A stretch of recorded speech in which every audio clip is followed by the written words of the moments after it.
Hello everyone, you welcome to this edition of The Inside. I am Babli Jonathan and we're coming to you from our headquarters in Cameroon's economic capital, Douala. Today, we are looking at the human rights situation of the Republic of Cameroon, a situation that has two faces from two different angles. From the angle of 15 civil society, human rights defenders organizations, including renowned organizations like the Network for Human Rights and the Network of Human Rights Defenders in Central Africa, REDAC, and Aveni, among others. The situation is bad, with gross human rights violations being recorded across the country, but more particularly in the crisis-stricken regions, the predominantly English-speaking regions, northwest and southwest regions, where there has been a crisis, security tensions for over 6 years now, and also in the far north region with the Boko Haram insurgency, with repeated incursions by Boko Haram militants who kill persons and destroy properties. And we are also talking about extrajudicial killings, arbitrary arrest and detention of journalists, human rights defenders, politicians of the oppositions. These are facts that are highlighted by 15 non-governmental organizations and Amnesty International to say that the situation of human rights in Cameroon is bad. But from the angle of the government, there is absolute respect of human rights in the country. We'll be looking at this. Meet our guest in some few seconds.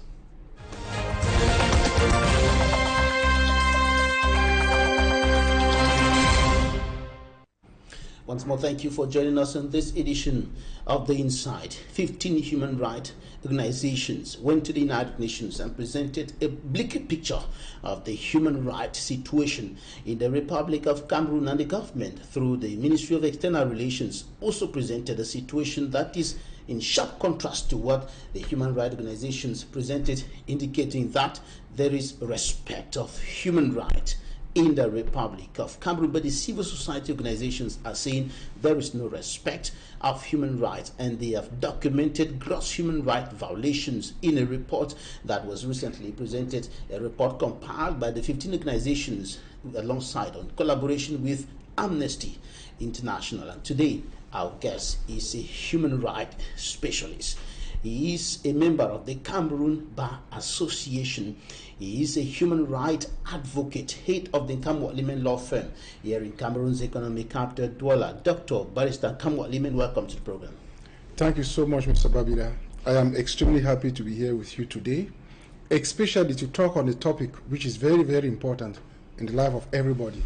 Because when you talk of human rights, you talk about right. This right belongs to every citizen of the nation. And so it's a very, very important topic, and reasons why I had to honor this invitation to come and share with you and edify the population on the aspects of human rights, its violations and its sanctions. All your research project at the PhD level was focused on these issues of human rights. Yes, even from master's level, my research was based on the enhancements of human rights in the Criminal Procedure Code. And then at the level of PhD, I tried to do a comparative study in one of the aspects of human rights, which is liberty. So I tried to do a comparative study of what happens in the civil law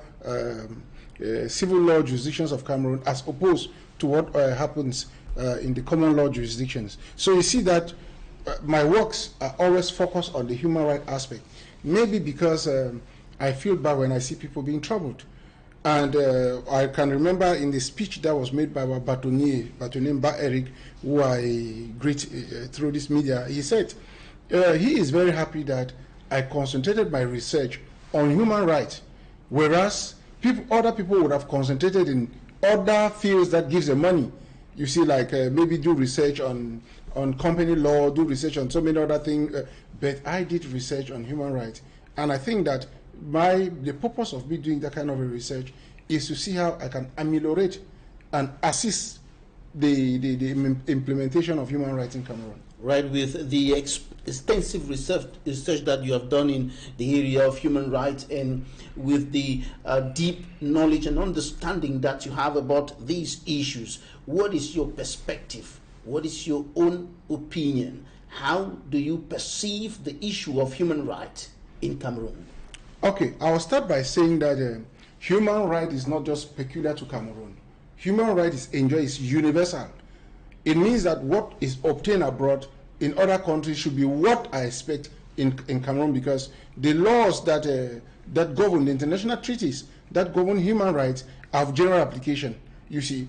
And so those are rights which are inherent, and you acquire them by virtue of the fact that you are born, you see. And so it's universal, as I said. So the human rights in Cameroon will not be different from the human rights in any other country. Now, I want you to know that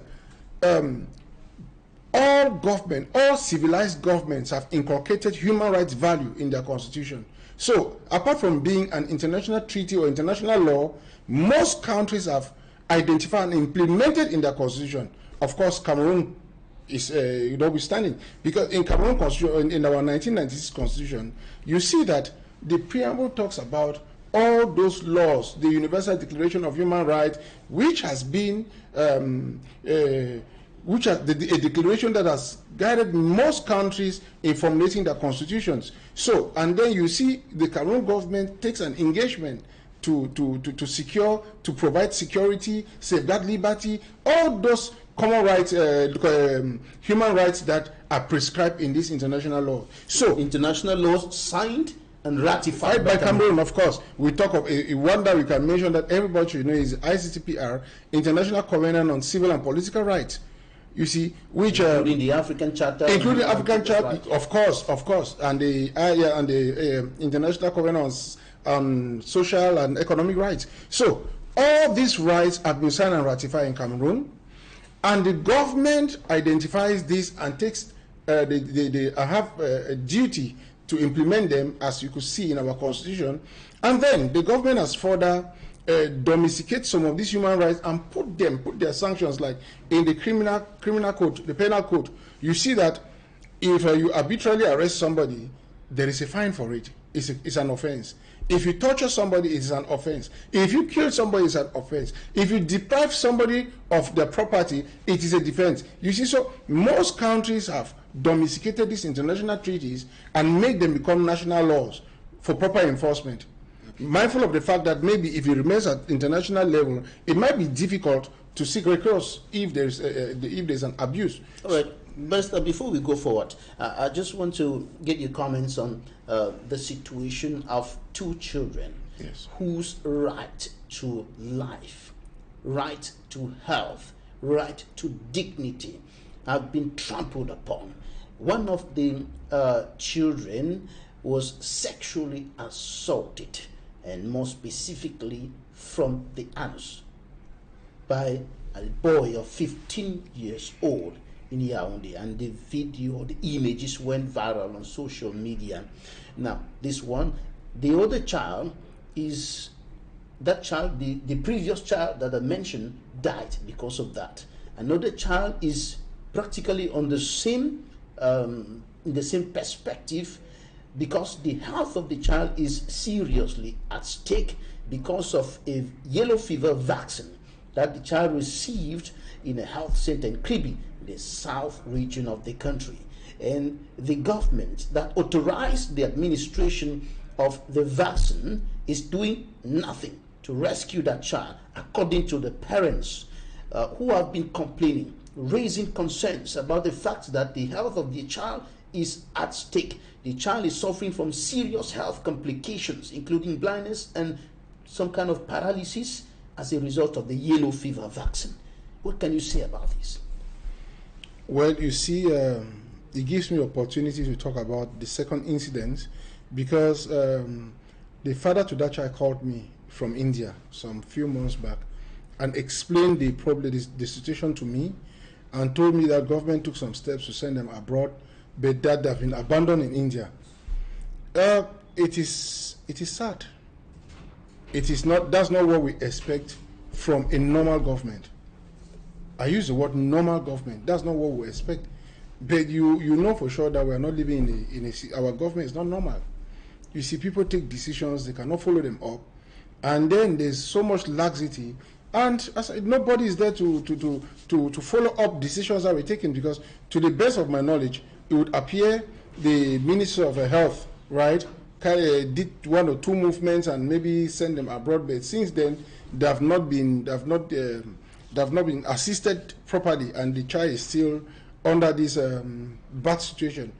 I think Equinoxe has the strength. If you broadcast this severally, as much as you do with other ills of the society that are being redressed, I think the government is going to redress that. And then I want to equally make it known that at times medical negligence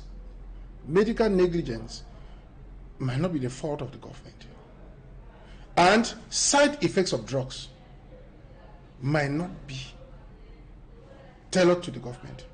I just want us to be very, very honest. You understand?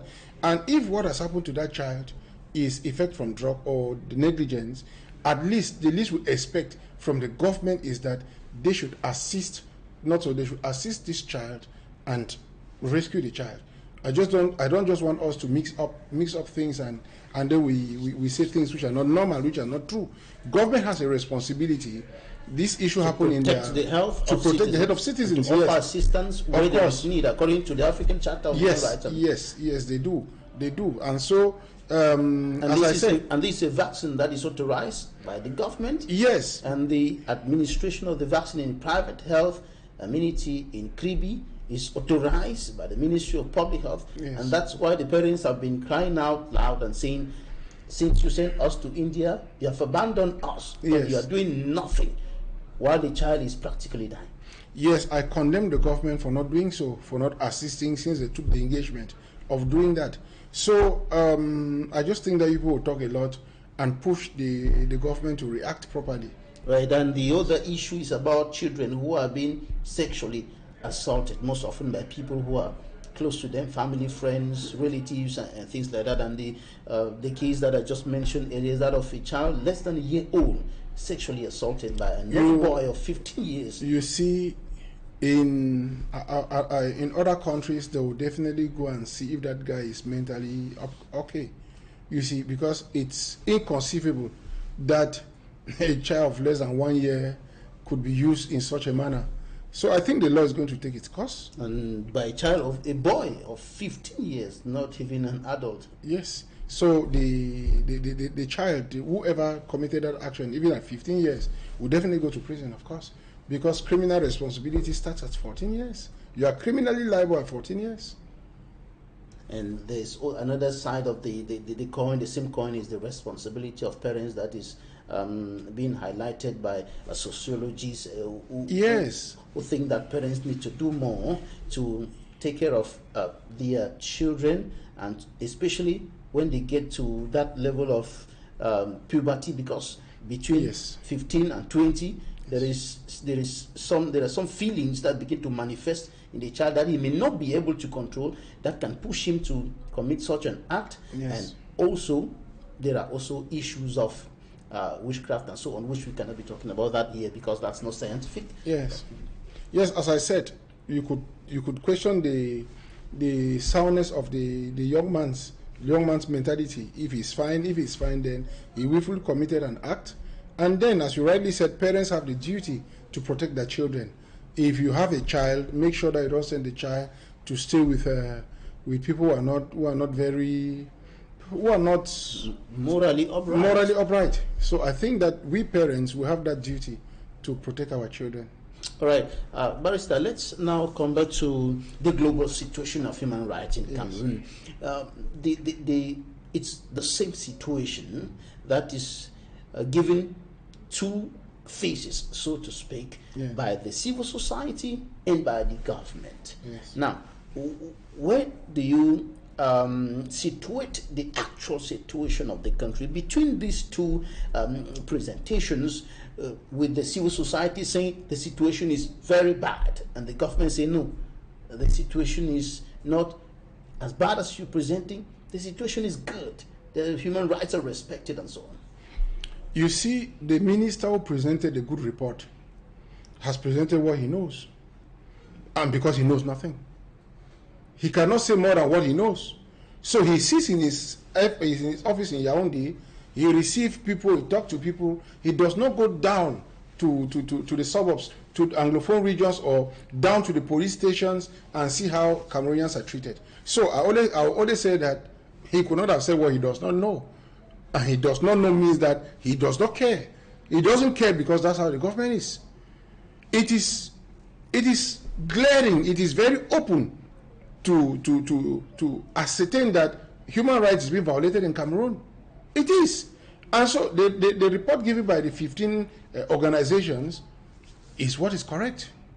But Barrister, when you say the minister has given what he knows, yes, is it that he does not know, or he does not want to know, or he refuses to know? He refused to know. These things are broadcast on television every now and then. He refused to know. And you see, the reason why he refused to know is because the responsibility to protect human rights is bestowed on the government. You understand? If you go by the triple prongs theory, which is a human rights theory, the government has a triple obligation towards its citizens, which is to respect, fulfill, and enforce human rights. And so the government is bound, is duty bound to respect the provisions, to respect the human rights of its citizens, for which if you fail to do that, there are sanctions that could be meted on the government. There are sanctions. And so the minister goes there and choose to say what he does not, choose to say what he believes, which is not the reality. You see, reasons being that he does not want the government to be blacklisted and to be sanctioned. Why the other 15 agencies that they witness what has happened and they give reports of what is happening. And it is funny to think that a minister will go and say that the picture is good. The picture is not good. And I don't want us to limit our views only on what is obtained in Northwest and Southwest region. No. Even right here, everywhere in Cameroon, there's human rights violation. I think, for example, yesterday I was briefed on, CEMIL. CEMIL is a unit in charge of investigating offenses committed by the gendarmes or military, gendarmes military. But these people now, they have involved themselves in a way that you just need to owe me some money.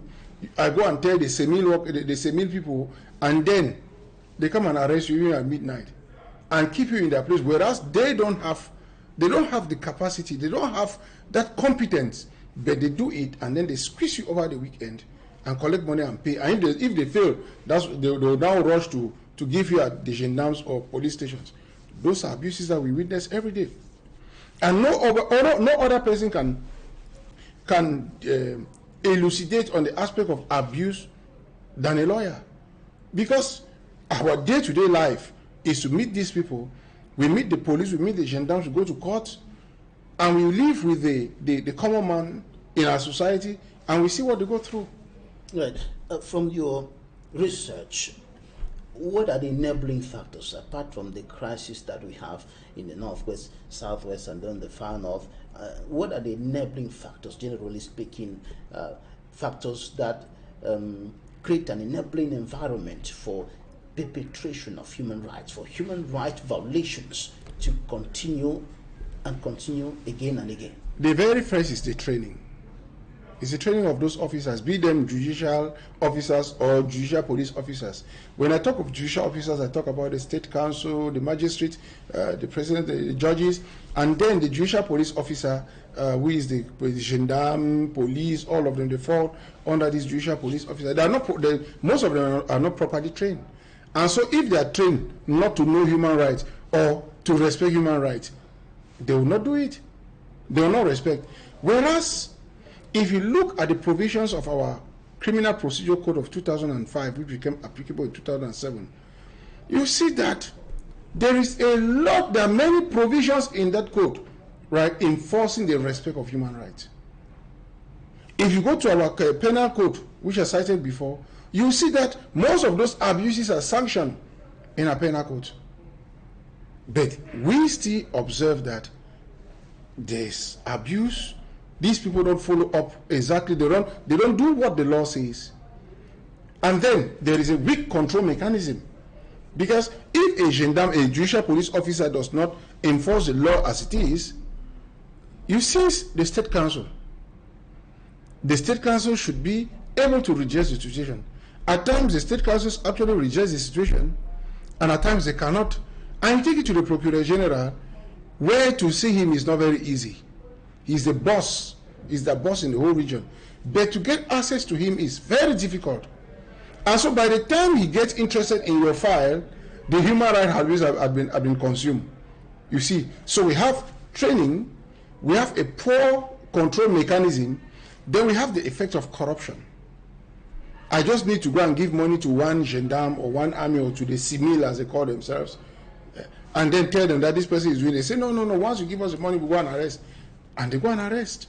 And so corruption. And corruption itself is a serious human rights violation. Of course. When one person takes money that belongs to a whole country and then billions, hundreds of billions of francs CFA and keeps it to himself, is violating the rights. We'll talk about that shortly. But let's look at the particular case of the northwest and southwest regions of the country, where extrajudicial killings, abduction, kidnapping, people being maimed, properties destroyed, villages, houses burnt down, have become almost normal. Killings on both sides, destruction on both sides, separatists doing the same thing, the military also accused of doing the same thing, and so on. What's your take about all of these? Well, we observe it as you've just said, and the best we can do is to denounce those situations. Unfortunately, as I said, when you denounce them, the reaction is not immediate, you see. And in all those situations, whether the killings done by the Amazonian fighters or the military, the responsibility falls on the government. Because it is the government that has the duty. The duty has been imposed on the government to see into it that human rights is being enforced. That notwithstanding, parties who commit those human rights violations have committed offenses as prescribed in our penal code. So, if somebody violates your human right, you identify the human right which has been violated. You go to the penal code, you meet a lawyer.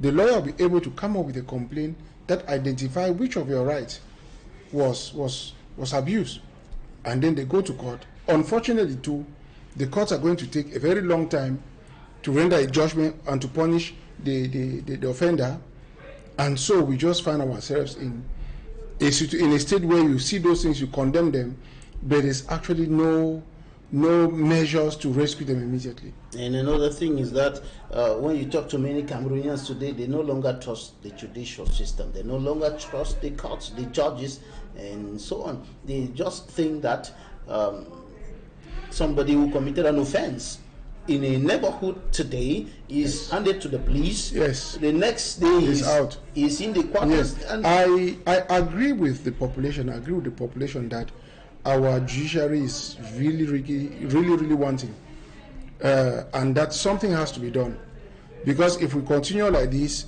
we're going to have a failed republic. You see, a jungle where people think that people do anything and go without being punished.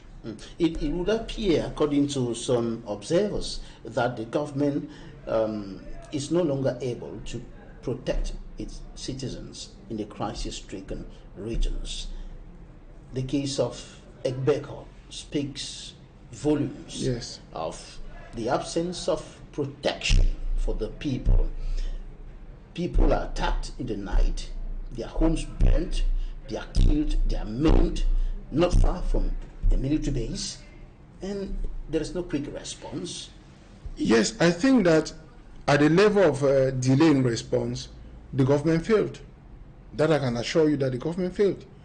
But in terms of attacking people, you know for sure that you and I will want to be honest and realistic. To say that the government cannot put one policeman, one gendarme in every household, you understand? The government cannot. But the government did not react promptly to stop the Egbeko crisis. Because for you to burn and kill not so many people and those houses that I saw, it didn't take 30 minutes. It took hours. And where were the military men? So at that instant, government failed in its duty to protect its citizens. The president failed in his engagement he took in the constitution to protect the citizen and give them a secure environment. Yes, they failed, because it went on for a time and nobody could stop these people until when they finished doing what they wanted to do, and they go. And in the far north region of the country, the people are still suffering, especially those in the villages away from the urban centers, in Kolofata and the rest. Repeated militant incursions by Boko Haram militants, killing, destroying properties, stealing the people's cattle and other belongings, and so on and so forth. And this continues while the authorities are saying that we are taking all the measures, we are doing everything possible to ensure that you're protected, you're secured, but the security seems not to be there. You see, I agree that the government ought to step up security at that in the north, but I want to draw attention that the situation in the north and that of Nous are a bit different. Different in the fact that in Nous, it is our military and our own brothers. This is an internal conflict. Yes, who are aggressing and killing the citizens, depriving them of their human rights. Whereas in the north, these are terrorists who come from outside. You see now, and so the responsibility is that of the government to beef up the security measures. But I think if I have to be honest, I think up north they have tried, because we are fighting. When it comes to fighting a terrorist, we all must unite with the government to fight a terrorist. It is our duty. It is that's being patriotic. Yes, that's being patriotic. So we encourage the government, we support, we salute the military, we salute everybody who is contributing to chase out the Boko Haram in the north. And then we only pray that government, while struggling to chase these people away, they should come up with measures that will permit, that will make the environment secure for the inhabitants of those especially places. Along the very long and porous borders with neighboring Nigeria. Yes, the government should do something to increase the level of security at that area. All right, we're going to take a look at what the newspapers reported this week, and when we come back, we'll talk about other aspects of human rights violations in the Republic of Cameroon, notably the arbitrary arrest and detention of human rights defenders, journalists, and of course opposition politicians, and the repression that the latter is facing vis-a-vis the administration. Let's go to the newsstands.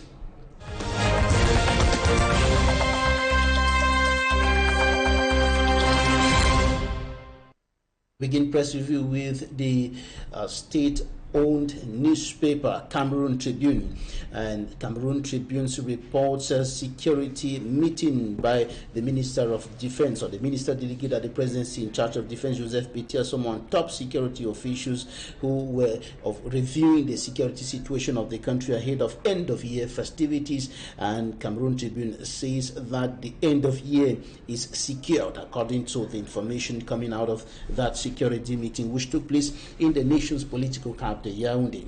Now, another issue of Cameroon Tribune talks about the Parliament's condemnation of the Egbeko massacre, the killing of close to 30 persons in Egbeko, Memphis Central, Manyu Division, southwest region of the Republic of Cameroon. The House Speaker Kavayi Gejibri condemned this attack in his opening address in the November session of the lower house of Cameroon's Parliament.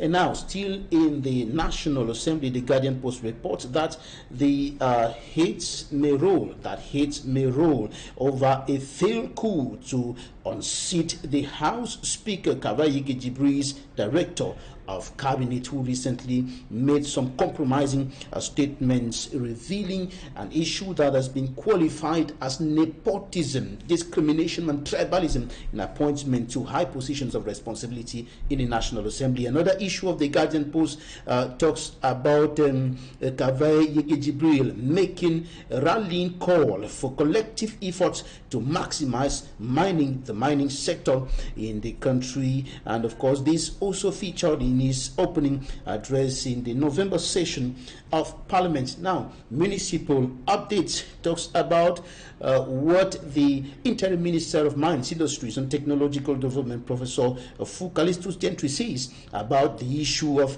the mining sector development in Cameroon. He says adopting new mining code, a new mining code will be revolutionizing the sector of mining in Cameroon. Now, another issue of the Guardian Post, authorities of authorization of 40 new political parties qualified by the Guardian Post as bringing in new allies for President Paul Biya and the ruling CPDM party ahead of the 2025 elections. In Cameroon, the 40 new parties were recently authorized, and the list published by the Minister of Territorial Administration at Tanganjipo. Now, the Horizon says about speculations of a father-to-son succession at the helm of the state in Cameroon. The paper says that President Biya's son, Frank Biya, has broken the silence by frustrating Frankist followers of the Frankist movement and turning down the Cameroon People's Democratic Movement CPDM honorary president title. Now to another newspaper. According to municipal updates, Angola chiefs salute President Biya and declare unwavering support to him for numerous developmental projects in the Indian division of the southwest region of the country. The Guardian Post says that the merger of the Cameroon Employers Union, GCAM, and Entreprise du Cameroun, ECAM, is suffering another setback. That merger has not been possible because of several challenges. That's it for the press review this week. Now, we're back here on set. Thank you, ladies and gentlemen, for staying with us. We're still with our guests, Dr. Barrister NKAMWAH LIMEN, head of the NKAMWAH LIMEN Law Firm, member of the Cameroon Bar Association, human rights advocate. Thank you for staying with us, Barrister. Now, let's talk about other situations that have been highlighted, other facts highlighted by the 15 non-governmental organizations who recently published a report in collaboration with Amnesty International. The arbitrary arrest and detention of human rights defenders, journalists, opposition politicians, many of whom are still in detention today, militants, leaders of the Cameroon Renaissance Movement political party. What is your opinion about these actions of the administration that in most cases, according to legal minds like you, are in contradiction to the law, are in contradiction, in violation of the laid down laws at the national and international level? You see, our government is using arrests as a form of intimidation, and is using it as a means to deter others from saying the truth. You see, if you look at our country world, you discover that we live in a very, very repressive state. Here, I give you a simple example. There are countries where you see these cameras, roadside cameras on the road. They inform the citizen that as you're going in the next 2 kilometers, you have those cameras. I witnessed that when I had a visit to Europe, to Austria, Germany, and Italy. You see such information. They're warning you. Yes, they're warning you that as you're going, know that surveillance camera. Yes, there's surveillance camera in the next 2 kilometers. You see that that's not a repressive society. They try to deter you by informing you beforehand that if you continue to do what you are doing here, in the next few days you'll be sanctioned. Not placing it as a trap. No, ours is a trap. You see, okay, I think for example, you see, you get up in the morning and you pass through a street, which is a road that you can go both ways. But within the day, they make it a one-way road, and then you see people hiding to catch you, to pay fine that there was a board there. Have you not seen that board? You see, it demonstrates that we live in a society where people believe that repression is what is to be done. Small wonder why the Minister of Territorial Administration will consider people as ingredients that need to pass through the grinding machine You see, it gives the image of the kind of society where we live in. Now, it's unfortunate that journalists, by their profession, are people who see, speak, and analyze, and maybe carry on investigations. And most of the time, government is aware that if investigations are carried out, the report card will not be good. And so what do? They pick some of these journalists and they relock them. You see, I'm fortunate to have been one of the lawyers for Mimi Mefo when she had the issue here in Douala. And believe me, you went there and discovered that there was nothing actually tangible to tie that lady down. Why did they invite her? Why did they detain her? Because she has become a source of humiliating or saying the truth about the state.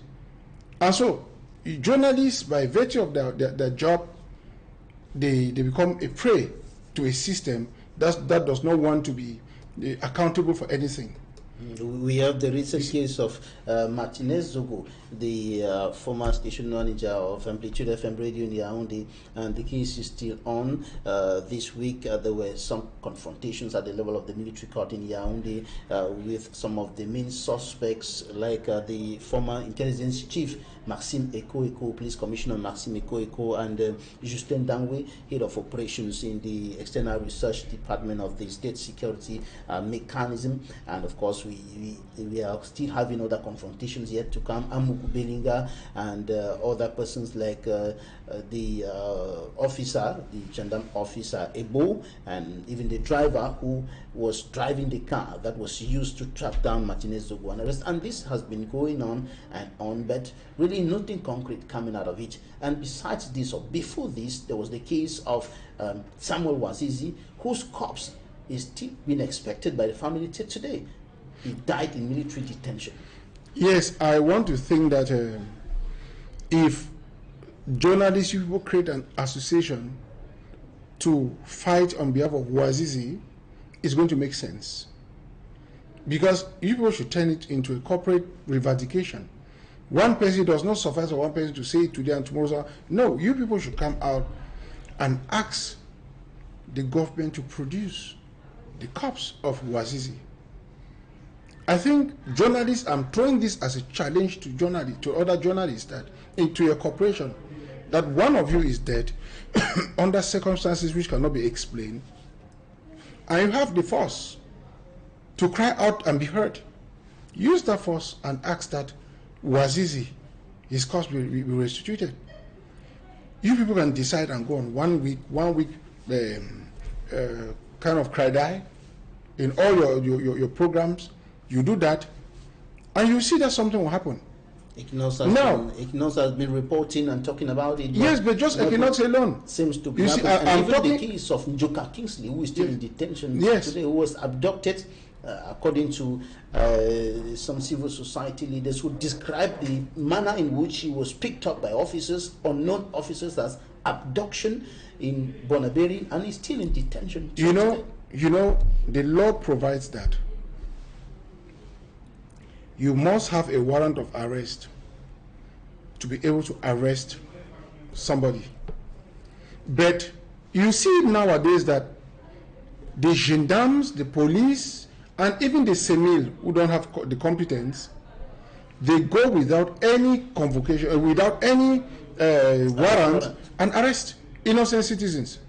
So we at our level as lawyers, we do denounce those situations, and at times when we finally meet the Procurator General or the State Council, they actually try to intervene and release and curtail some of those illegal arrests. Now, you talked about Martinez Zogo issue.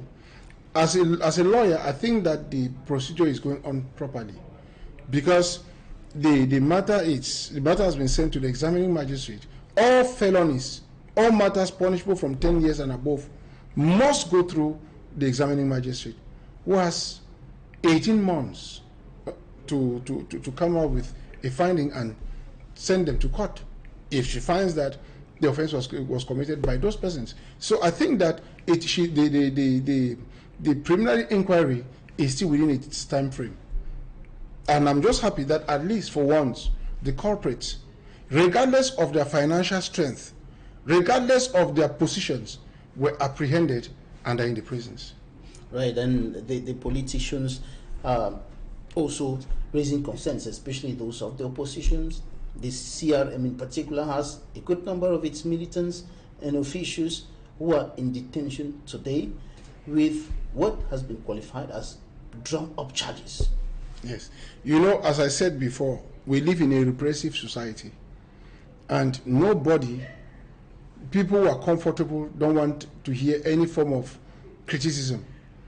And since Professor Maurice Kamto became a figure to reckon with and has supporters, it was very evident that since it's a repressive state, they will proceed by arresting some of those people to deter others from committing such to carry on such march.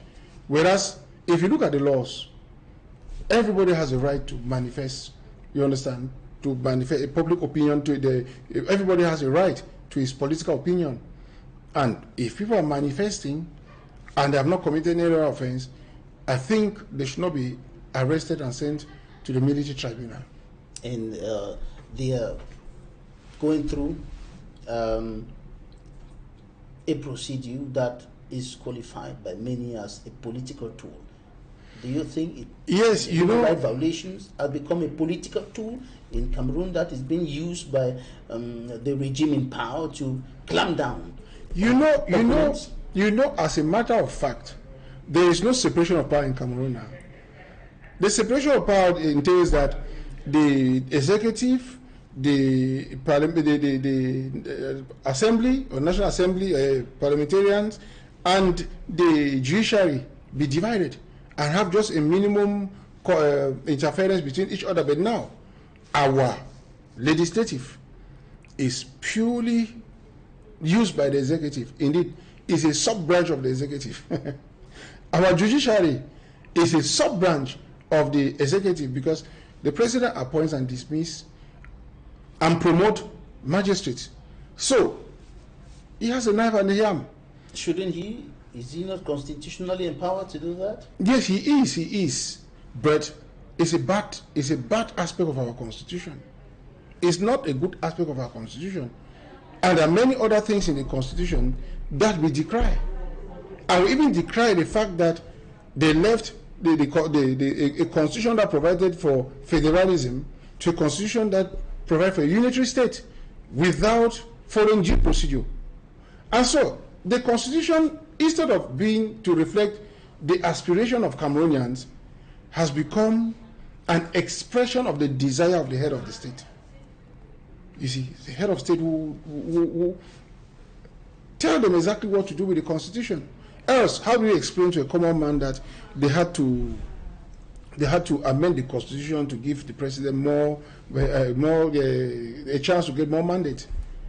You see, so our constitution has its lapses, which it is incumbent on all of us. That's what is described by some as a constitutional coup. Of course, yes. He does what he's doing, which is wrong, but it is backed by the constitution. And so we need to go back and redo the constitution. In most civilized countries and common law countries, you see that people don't go to a school to become magistrates. No, they are lawyers who gradually become magistrates, who are appointed to be magistrates.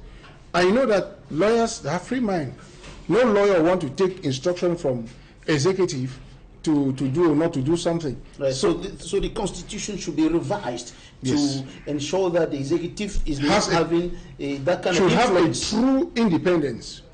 The executive, in saying so, the judiciary itself should be able to appoint, promote, and sanction its members, and not the President of the Republic heading that commission. Right. So the influence of the executive on the other arms of the state should be put off completely, not limited, because limited may be like they can still influence in one way or the other. Should be kind of reduced to the barest minimum, because none of those organs can work without the other. There's a kind of collaboration, but that it should be at the minimal level, in such a way that there is a board that should replace the higher judiciary council and not the head of the state. All right, let's take some interviews now, and we'll be right back in some few minutes. Interviews of the week.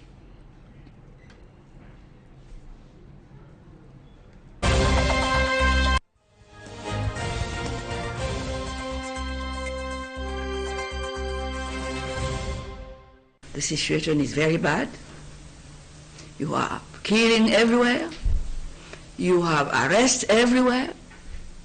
Arrest of politicians, arrest of human rights defenders, arrest of journalists, sometimes killing of all these people. Order given to the military by the head of state, who is the head of forces, security forces, to go and fight with guns his own fellow citizens.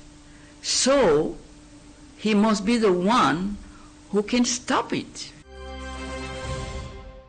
The number of kidnappings carried out in Yemen is alarming. It's alarming because no other village has reached this high number of kidnappings. And that's why we are calling on them to sit up. Almost produce a chief, but for the fact that most of those candidates were not present and their documents were not present. If their documents were present, we would have proceeded with the choice of the chief. The kingmakers would have given us a chief. They have been selling land. We are calling on them to cultivate this land instead of selling to I don't know to whom. So we are begging, we are pleading that the Yemen community should take their destiny in their hands. At night, when you come here, you need to be able to pass around this place. People are camped in the forest like this and come out back in the night. It becomes so chaotic. These bush houses that people are built in the bushes harbor a lot of criminals. If you can investigate thoroughly to do some of these bush houses and they are burnt down, it's going to reduce those kind of people staying back in the forest. Manfe is another thing. You know how the situation is in Cameroon.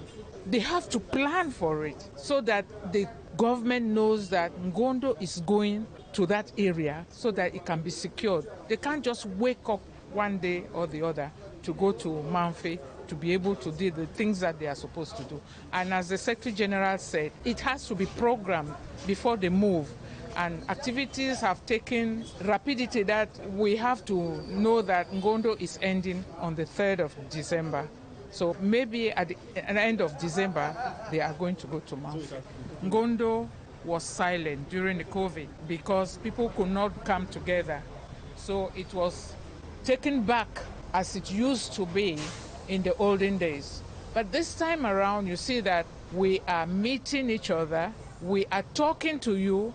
That's not what we used to do during the COVID. It was closed. But Ngondo was going on, but not as we are doing today. Things have moved forward. I also have to reassure the population of Manfe on the fact that they should not live in fear, they should not be afraid, they should not be scared, because the security, the forces of law and order are there and they are working to secure them. And to remind the traditional ruler that they have an important role to play in the domain of security by collaborating, by giving information on what is going on in their various villages, in their various quarters. Let every quarter in Manfe town here organize a vigilante group, organize the bike riders. They should put everything in group so that whoever is coming in as a new person, they should be easily to identify him. We have been fighting all these bad boys in our community here in Idabatu, especially the cultism and those pirates. The reactivation of the vigilante groups will help a long way to suppress terrorist activities. Women, rise and take your responsibility. The petroleum company carry out exploitation in our municipality without committing themselves to develop this community. Involvement in the employment, appointment and promotion of our children working in the government, councils and those with the Cameroon Development Corporation, where we face a high marginalization and sociological imbalance in the stratification of management and key positions. I only pity those gullible people who carry themselves, ran to the movement called the Frankist movement in search of positions. And today, Frambi has made it clear. Maybe he has read the signs and the language of Cameroonian to understand that they don't want him. The CBDM party is legalizing other 40 political parties to further fragilize the already fragilized Jangi groups that we had in Cameroon called political parties. For 41 years, people have been joining parties, people have been leaving parties. What has creating, joining, leaving various political parties brought to Cameroon as a solution? Let me tell you, one of the highest problems in Cameroon that has put Cameroon stagnating is politics.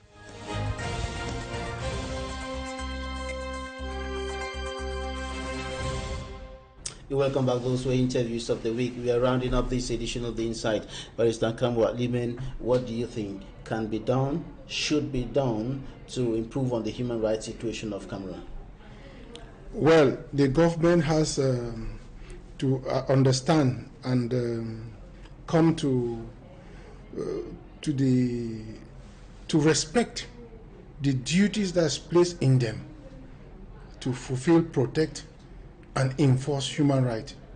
So the government should be present enough to stop these violations when they are taking place. That's the very first. Then the population too should know that they don't negotiate their human rights with anybody. It is a right which is bestowed on you, and nobody has the right to seize those rights from you. So if somebody comes to arrest you, I take for example arbitrary arrest, you ask for the warrant of arrest. If the person does not have a warrant of arrest and you can deny not going, don't go. They have to present to you a warrant of arrest. This is a warrant of arrest. I am this. The person introduced himself to you, and then you are here. You can inform your family that they have come to take you and they're taking you to this place. That's what the law says. And so if it's not that, don't follow them. And then know that unless you're being brutalized. Even when you are brutalized and they carry you by force, please have a lawyer. Look, the lawyer plays a very, very important role in this society, Mr. Babila. Everybody, to me, everybody should have a contact of a lawyer. That each time you are faced with such a difficulty, call your lawyer, and the lawyer is trained to protect you. So the population needs to fight for their rights. Yes, for true, they cannot fight on their own. They should have lawyers. Have people you can count on. Then government equally has made it possible to intervene even when the commission is taking place. Gendarmerie is 1,501.